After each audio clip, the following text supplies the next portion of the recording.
आर्थिक संकट की वजह से श्रीलंका में हालात ज्यादा बिगड़ गए हैं और महंगाई को लेकर देश भर में लगातार जारी हिंसा के बाद श्रीलंका सरकार ने अब देश में आपातकाल लागू कर दिया है। श्रीलंका आजादी के बाद अपने सबसे बुरे दौर से इस वक्त गुजर रहा है।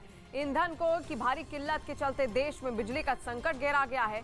इतना ही नहीं, कागज की कमी के चलते परीक्षाओं को भी अगले आदेश तक टाल दिया गया है और यही वजह है कि अब इमरजेंसी लगानी पड़ी है श्रीलंका में। और अब आपको दिखाते हैं कि महंगाई बम फूटने की वजह से श्रीलंका में कैसे रोजमर्रा की चीजों के दाम भी अब आसमान छू रहे हैं। सबसे पहले बात करते हैं श्रीलंका में हालात कितने बिगड़ गए हैं और इस बात का अंदाजा आप इसी बात से लगा लीजिए कि वहां एक कप चाय 100 रुपए में मिल रही है, जबकि ब्रेड के एक पैकेट के लिए 150 रुपए चुकाने पड़ रहे हैं और हर घर में जरूरी दूध की कीमतें भी अब आम लोगों की पहुंच से बाहर हो गई हैं और 1 लीटर दूध 1980 रुपए का हो चला है।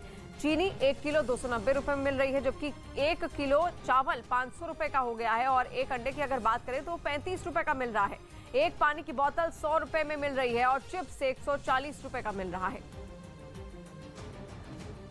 उधर श्रीलंका में अर्थव्यवस्था बुरी तरह से चरमरा गई है। हालात यह है कि अब वहां श्रीलंका के लोगों के सब्र का बांध भी टूटता दिखने लगा है। धरने और प्रदर्शन कर रही भीड़ को काबू में करने के लिए सड़कों पर सेना को तैनात कर दिया गया।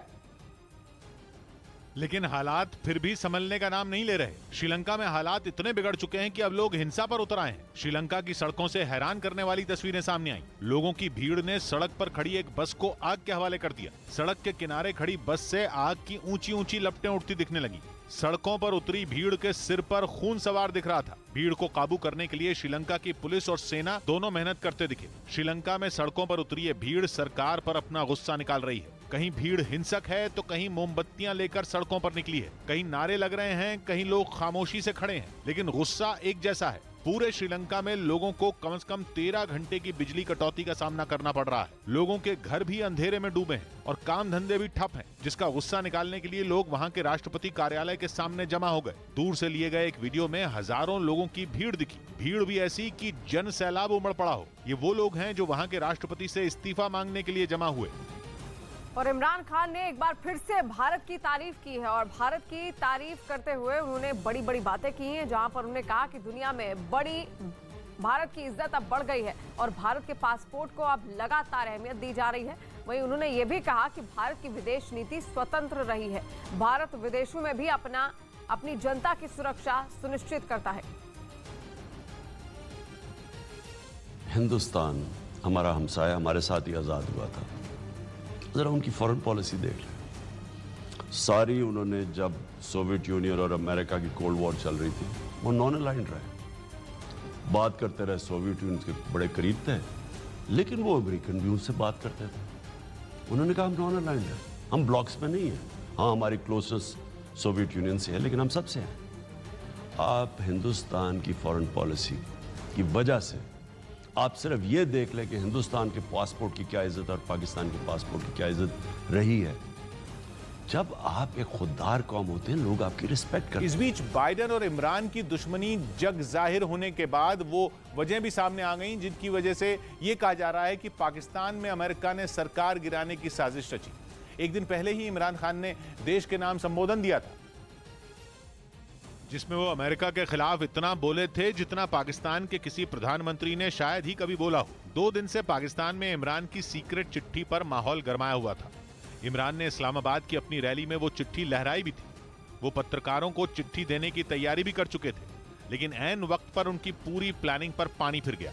जिसके बाद इमरान ने चिट्ठी नहीं बल्कि खुद अपने मुंह से कहा कि उनकी सरकार गिराने की इंटरनेशनल साजिश रची गई थी, जिसके पीछे अमेरिका का हाथ था। हमें एक अमेरिका ने एक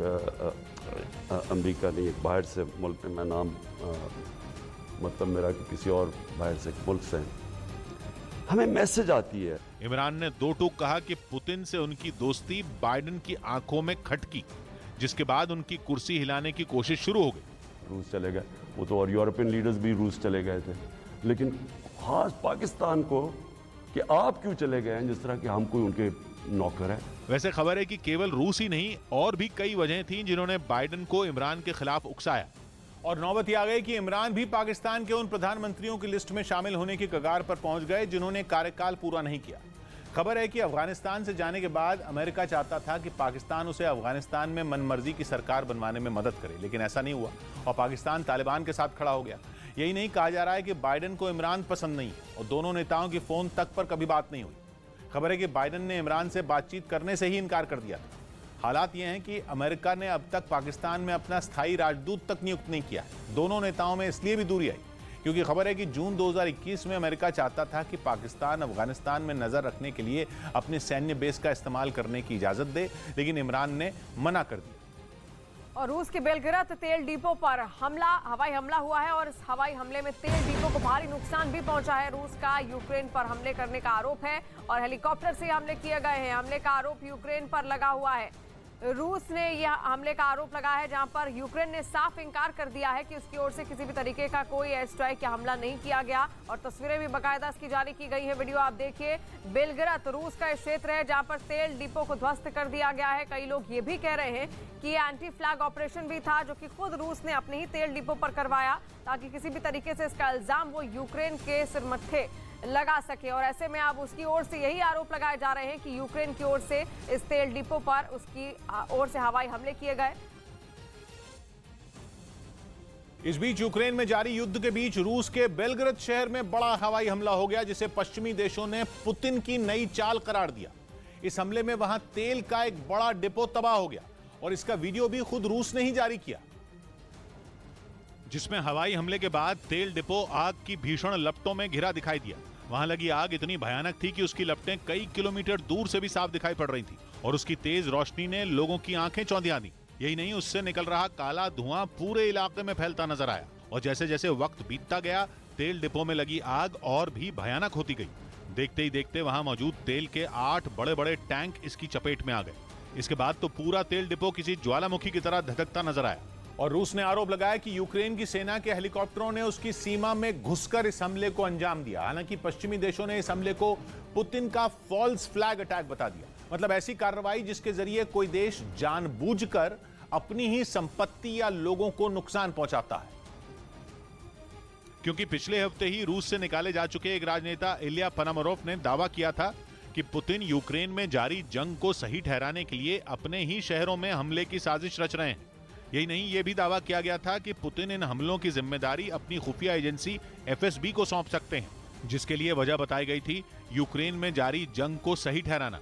और बेलग्राद में हुए हमले के बाद यह दावा सही साबित होता भी दिखा, क्योंकि यूक्रेन पर इस हमले का आरोप लगाते हुए रूस ने उसके साथ चल रही शांति वार्ता से वॉकआउट की धमकी दे डाली, जिसके बाद पुतिन के इस षड्यंत्र को लेकर पश्चिमी देशों का शक और गहरा गया, क्योंकि बेलग्राद शहर में तेल डिपो पर हुए हमले में 2 हेलीकॉप्टरों का इस्तेमाल किया गया, जिन्हें लेकर दावा है कि ठीक इसी तरह के हेलीकॉप्टर रूस की सेना यूक्रेन में इस्तेमाल कर रही है। यही नहीं, 3 दिन पहले भी रूस ने यूक्रेन पर बेलग्राद शहर में एक हथियार डिपो पर मिसाइल से हमला करने का आरोप लगाया था, जबकि बाद में पता चला कि हथियार डिपो में धमाका मिसाइल गिरने से नहीं बल्कि किसी और वजह से हुआ था। इसके बावजूद रूस इस बात पर अड़ा है कि उसके तेल डिपो को यूक्रेन की सेना ने निशाना बनाया। हालांकि यूक्रेन की ओर से इस हमले की पुष्टि नहीं की गई,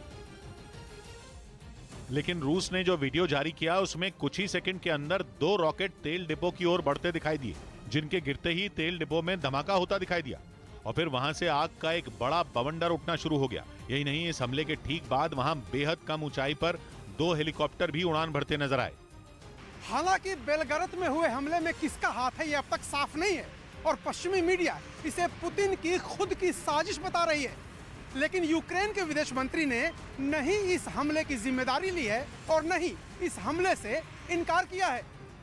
रूस का आरोप है कि यूक्रेन की सेना के इन हेलीकॉप्टरों ने अंधेरे में रूस की सीमा में करीब 40 किलोमीटर अंदर घुसकर हवाई हमले को अंजाम दिया, जिसकी वजह से वहां मौजूद तेल डिपो में भड़की आग उजाला होने के बाद भी धधकती रही, जिसकी जानकारी मिलने पर फायर ब्रिगेड की बड़ी टीम आग बुझाने पहुंच गई, जिसने वहां लगी भीषण आग पर काबू पाने की कोशिश शुरू कर दी। पाइपों की मदद से आग के ऊपर पानी की बौछारें छोड़ी गईं। कई दमकल कर्मी एक साथ मिलकर तेल डिपो में लगी आग बुझाने में जुट गए, लेकिन टैंकों में तेल भरा होने की वजह से आग बुझने की बजाय और बढ़ती गई, जिसे देखकर दमकल कर्मियों के भी हाथ पांव फूल गए। कई घंटों तक वहां आग को बुझाने की कोशिश जारी रही, लेकिन तेल डिपो से आग की ऊंची ऊंची लपटें उठती रहीं। और लगातार 37 दिन से जंग जारी है और इस बीच एक बड़ी खबर